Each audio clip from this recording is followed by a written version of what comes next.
This is a PowerPoint for an introduction into learning strain counterstrain. Please be sure to take time to read the research articles to investigate what level of evidence there is for strain counterstrain. Let's take a moment for devotion before beginning the presentation. At his Last Supper with his disciples, Jesus prayed a prayer for all who would believe in him. I pray that they will all be one, just as you and I are one, as you are in me, Father, and I am in you. And may they be in us, so that the world will believe you sent me. This PowerPoint will assist you in reaching the objectives. In order to fulfill the objectives completely, you will also need to take time to read the research articles and to spend some time with the lab and see the how to do videos as well. You need to be able to describe the physiological theory for strain counterstrain. You'll need to investigate that research literature, see what's out there.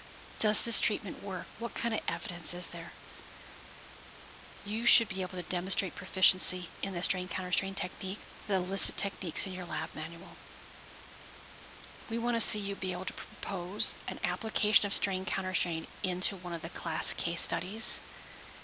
And last but not least, compare and contrast strain counterstrain with other physical therapy techniques. Strain counterstrain. It's defined as a passive positional procedure. It's one in which you place the body into a position of greatest comfort. When that occurs, you're relieving pain through the reduction and the arrest of inappropriate proprioceptive activity that maintains a somatic dysfunction. Don't you love a definition that needs a definition?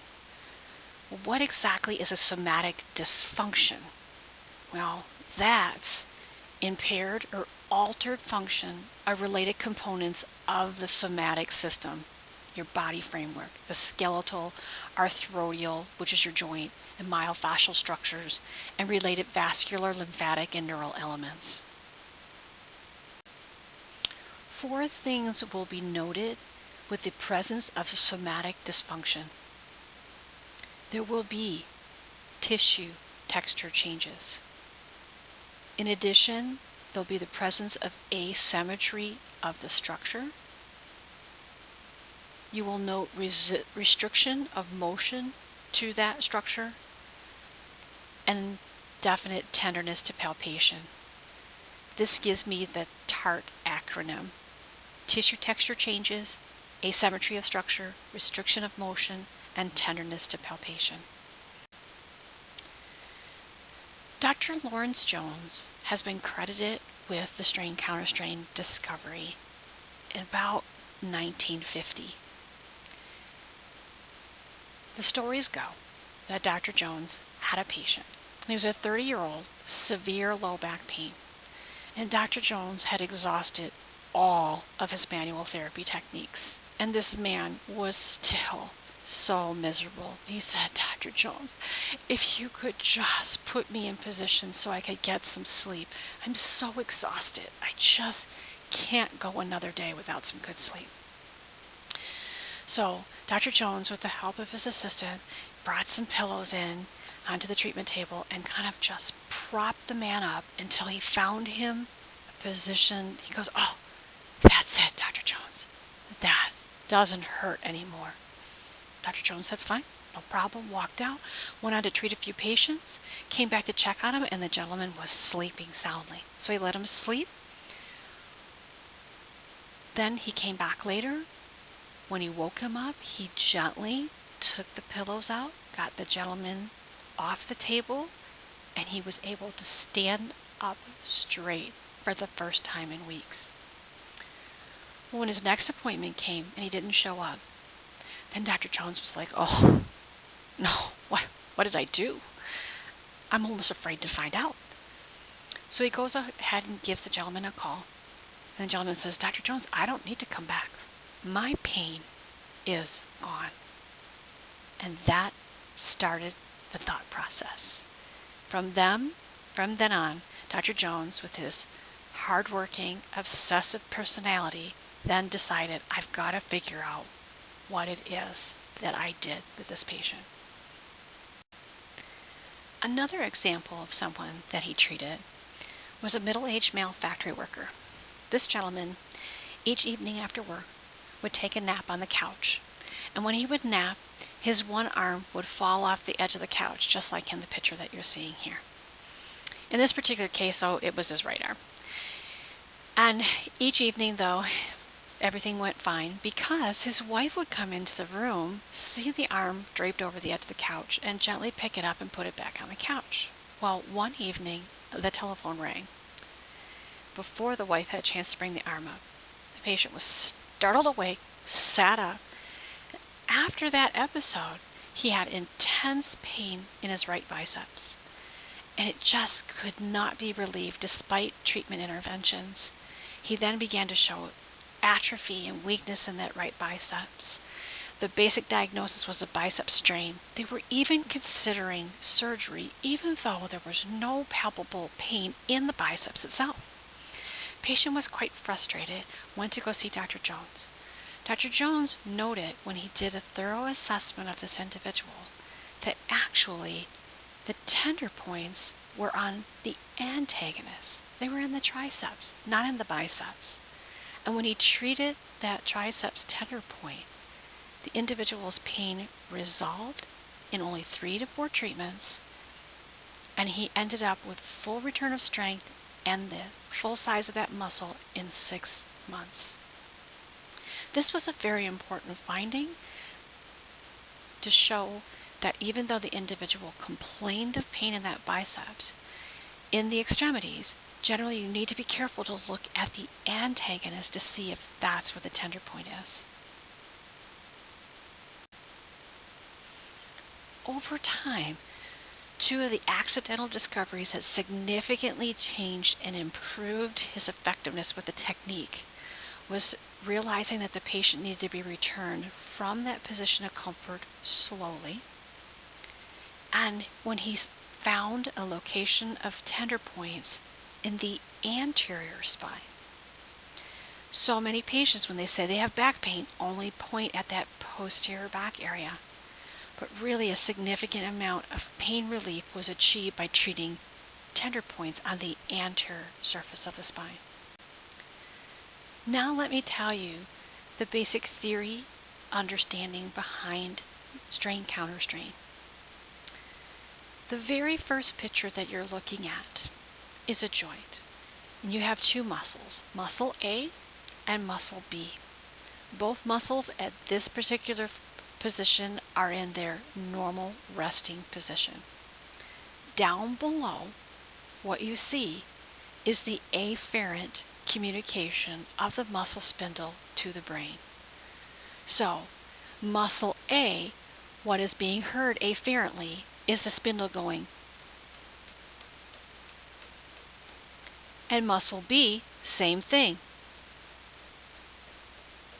Same type of communication from that afferent to the brain, giving the feedback to the brain of if there's any stretch to this muscle and how fast any of that stretch is occurring. Then in figure 2, the joint has been moved, which leads to an extreme stretch of muscle A while a shortening of muscle B. Now, if you compared this to that factory worker who would fall asleep on the couch, and when his arm would drape off the edge of the couch, and it's in that fully elbow extension position, the bicep is put at stretch, and the tricep was put at a shortened position. So the bicep muscle afferently now, that input has increased significantly. Now you have this going on with the afferent in that A muscle of the biceps. The triceps that's been shortened, you're going to have decreased afferent. And it's going to be much slower. Well, the brain doesn't like it when it's quiet like that. Because of that, you're going to get increased gamma response in muscle B because it's going to reset the spindle so it can hear better what's going on. Now, if the individual just returned the arm slowly, like when his wife would come in and bring the arm back up on the couch, it will return to figure 1, which is the normal position of each muscle, and the afferent output to the brain will be back to its normal communication.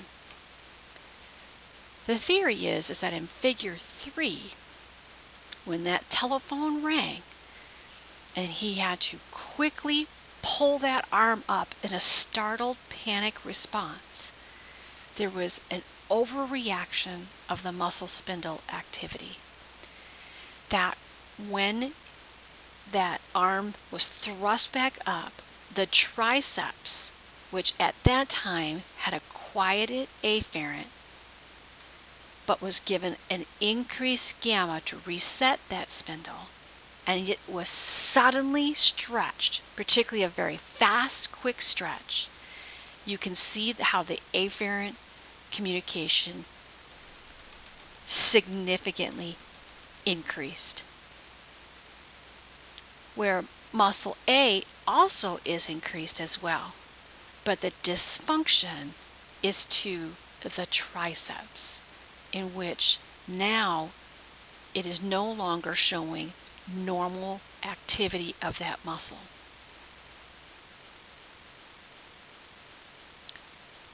The panic response, a sudden, powerful contraction of that strained muscle, will result in an equally sudden lengthening of its antagonist muscle B, and the nociceptor override and the panic response serves to lengthen the maximally shortened muscle so fast that it starts reporting itself in a strain before it even reaches that neutral length.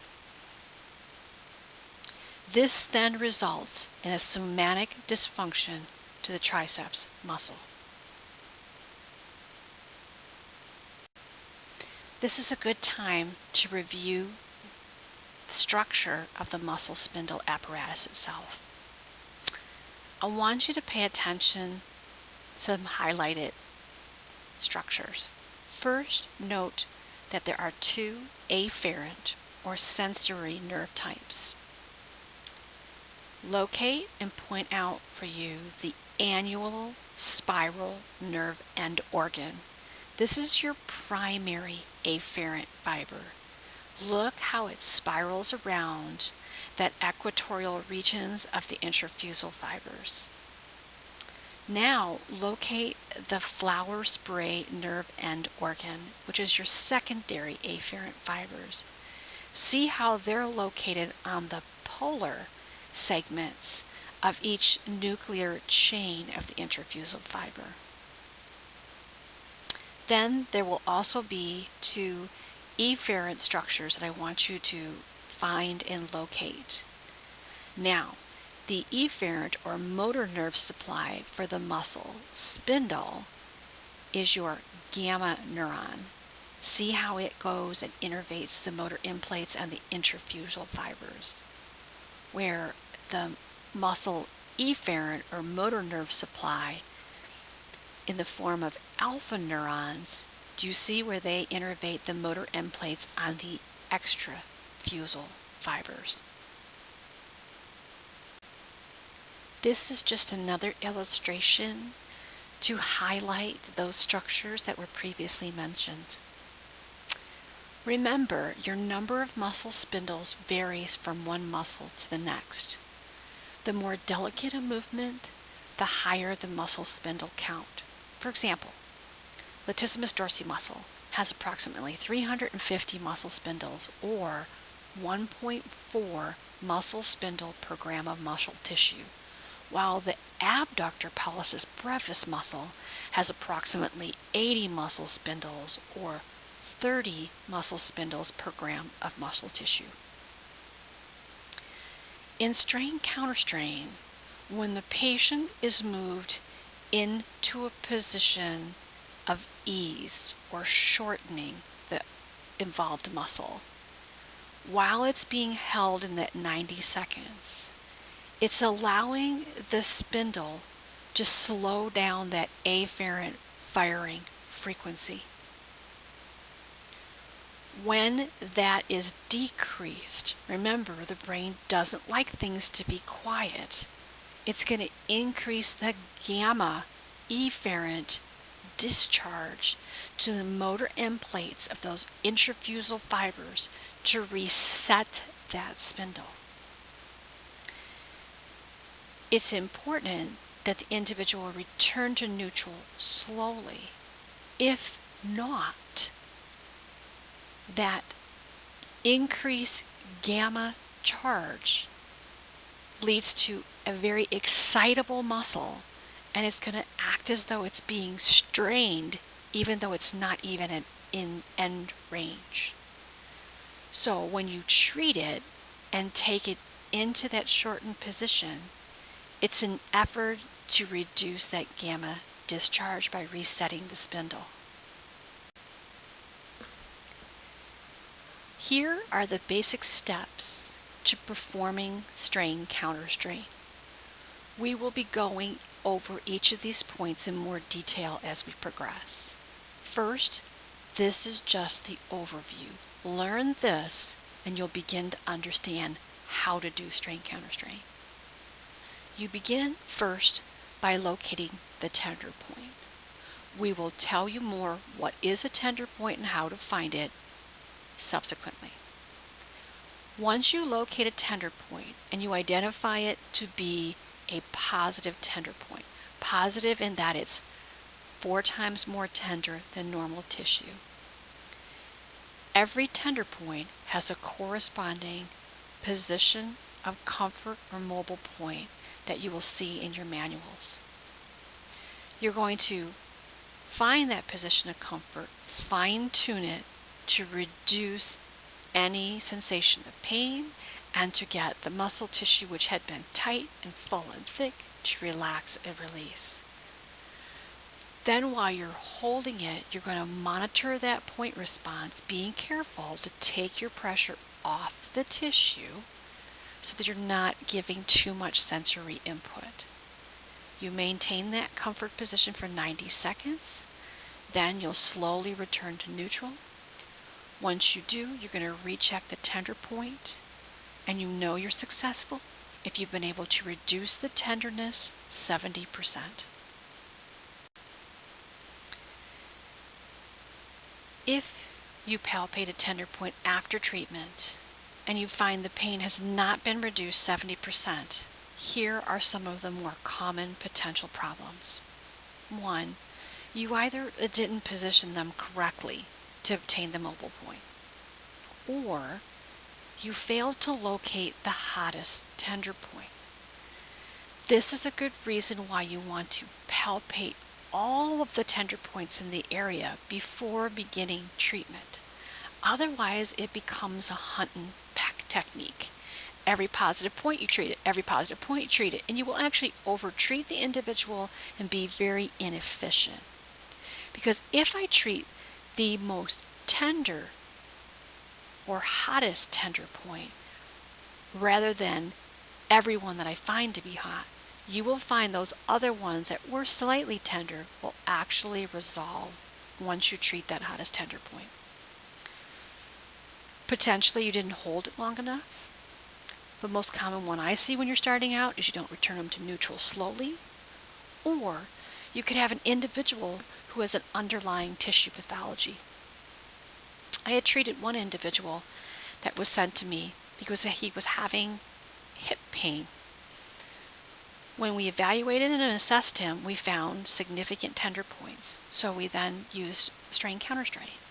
When I would get him into treatment position, his pain would resolve completely. But as soon as I returned him to neutral, his pain returned as intense as though I hadn't even treated him at all. I then began to get suspicious that he had something else going on, perhaps some type of fracture or something to the bone itself, and I sent him immediately back to his physician. It turned out actually that this individual had bone cancer. So what exactly is a tender point? The definition is small zones of tense, tender, and edematous muscle and fascial tissue. They tend to be about 1 centimeter in diameter. It's described as a sensory manifestation of a neuromuscular dysfunction. Now that's a key definition, and you'll see why when I start to show you some of these tender points. For example, I'll show you an anterior thoracic point by pushing on the sternum bone, and you'll look at me going, oh, what am I touching here? How can there be a tender point in the bone? There's not. Dr. Jones just found that that is the sensory manifestation for a dysfunction in an anterior thoracic muscular structure that I can't normally palpate because of the presence of the ribs and the lungs, etc. When you palpate this individual, a positive tender point will be 4 times more tender than normal tissue to palpation. You'll learn to press just hard enough to blanch your nail bed. Some people describe it as the patient will then respond with either a jump sign or a grimace sign. As you start to practice these with each other, you will understand exactly what I'm saying. As we palpate along, some people are just tender some places, but a positive tender point, they actually will either make a facial expression as a grimace or they will jump in response to the intenseness of the pain. Now, you're probably wondering, what's the difference between a tender point and a trigger point? Aren't they the same? Because when I look at the illustrations of where tender points are located, some of them are in the same exact place as these trigger points I learned about. Well, there is a defining difference. If I push at a particular point and there is a specific radiating pain pattern, that is a trigger point. Tender points are only specifically tender right in that 1 centimeter area. They do not have radiation. If you're still unsure and you think it's a tender point, go ahead and try the strain counterstrain. If it's a true trigger point, strain counterstrain is not usually as successful as other techniques. Learning to be able to assess when you're in the mobile point is an important aspect of performing strain counterstrain correctly. If you move a little bit in either direction from the mobile point, the tissue will immediately begin to tighten up. This is why when you are moving them into the position of comfort, you need to go slowly and you need to be monitoring the response of the tissue at the tender point while you're moving. So for example, if you're going to treat a piriformis tender point, you'd be palpating that tender point. The first position says to begin to flex the individual's hip on that involved side. You're monitoring the point until you slowly take them into flexion until you begin to feel an immediate release on that tissue. Then you slowly move to the fine-tuned motions of abduction, external rotation, if it's less than 90 degrees, or internal rotation if it's more than 90 degrees. Otherwise, very common beginning error, you'll overshoot that mobile point and not get a complete resolution of the point. Another learning principle is understanding proper treatment sequence so you will become more effective and efficient with strain counterstrain. Often when you first learn the technique, you're so excited when you find a positive tender point that you often stop immediately and do the treatment. Really what you should do is scan the whole region for tender points, both front and back, looking at the area in a 360-degree observation. Then you make a decision to treat the proximal tender points first. You will treat the hottest first. So for example, if I push on 3 points in the area, they're all tender, but one of them is especially tender, start with the most tender first. Because generally what will happen is once that is successfully resolved, the other somewhat tender points will no longer be tender anymore. If you find an area that has a high accumulation of tender points, start there. If, for example, like in the anterior thoracics, you see that they're tender in an entire row, just start in the middle. Some additional cues for proper sequencing involves the principle of direction of ease versus bind. So, for example, you get a low back pain patient comes in, and during their range of motion you realize that they don't have any trouble bending forward or reaching the floor. So they can flex no problem, but as soon as they stand up, they do not want to go into extension. That tells you right there, you are not going to be treating extension points at all today. You don't want to go into that area of discomfort. You want to go into that area of ease first, and then you'll work toward the other. Postural deviations will also suddenly take on a new light for you. For example, we commonly see individuals with forward head, forward shoulders. Well, principles we were taught was then, we got to get that person to tuck that chin and roll those shoulders back.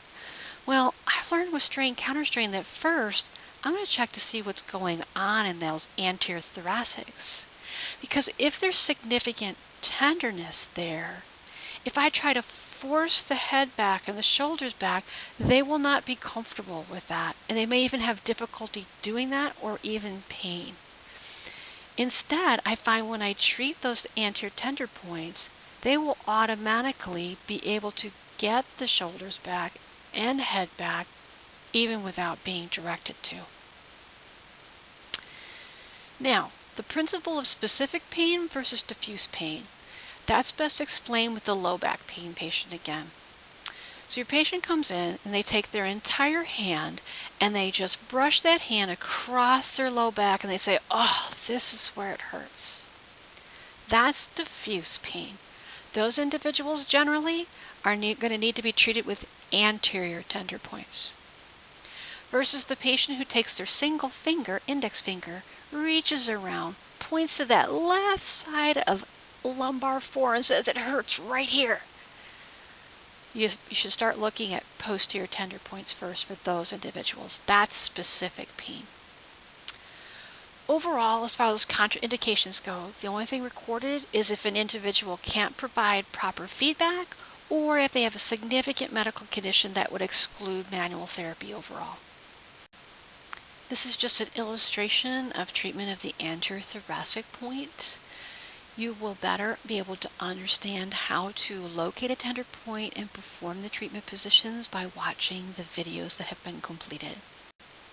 This is a treatment for posterior thoracic, and again, you will be able to better understand how to perform this by watching the videos. Now this is a strain counterstrain 3-point, in which is a combination treatment for the posterior first rib, upper trapezius, and levator scapula. The tender point is located by palpating that superior posterior surface of that first rib. In this particular case, the patient had tenderness on that left side. I then took his head and passively side bent that neck away from the tender point, then took that arm on the tender point side and put that dorsal wrist on his forehead, and then passively rotated his head away from the tender point, monitoring the tender point to find the position of complete release and noting that the patient has no pain anymore. The position is held for 90 seconds, monitoring the tender point but releasing the pressure from that point. Once that's done, I then passively move the arm back into position, passively move the head back into position, and then repalpate the tender point. Successful treatment is when the pain has been reduced 70%. This shows getting set up to treat either posterior cervical or posterior thoracic point. When you have the person slide to the edge of the table, see how the head and upper shoulders come off the table. By placing a pillow in your lap, that's just going to reassure the patient that you've got good control over their head and it's not going to be just dropped downward. It is important before performing any type of strain counterstrain treatment that will extend that head backwards, to be sure to tell the patient they should not feel any numbness, nausea, or increased pain with the treatment at any time, and otherwise they should let you know and the treatment will be stopped. I also like to visually look at the patient's facial expressions. You can even have them keep their eyes open to see if any presence of nystagmus with the treatment. Through a combination and review of this PowerPoint, reading the research articles, and practicing the techniques demonstrated on the videos, you then should be able to successfully achieve all of these objectives. I hope that you take a chance to practice this and add strain counterstrain to your regime for your patient treatments.